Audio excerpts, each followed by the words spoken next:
உசிலம்பட்டி அருகே அரசு ஊழியரின் இருசக்கர வாகனம் திருட்டு. சிசிடிவி காட்சியுடன் புகார் அளிக்க சென்றவருக்கு காத்திருந்த அதிர்ச்சி. மதுரை மாவட்டம் உசிலம்பட்டி அருகே செல்லம்பட்டி யூனியன் அலுவலகத்தில் இணை வட்டார வளர்ச்சி அலுவலராக பணியாற்றி வருபவர் சிவமணி. இவர் கடந்த 2 தினங்களுக்கு முன்பு தனது இருசக்கர வாகனத்தில் அலுவலகத்திற்கு வந்தவர் வழக்கம் போன்று தனது அலுவலகத்தின் முன்பு வண்டியை நிறுத்திவிட்டு அலுவலக பணியை கவனிக்க சென்றுள்ளார்.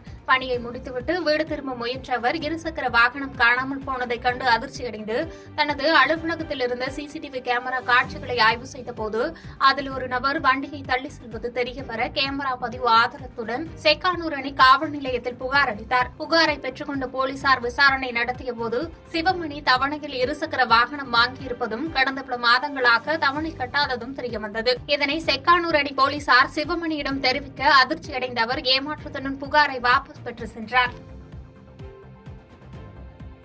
பாதகம் செய்பவரை கண்டால் நாம் பயங்கொள்ளலாகாது பாப்பா.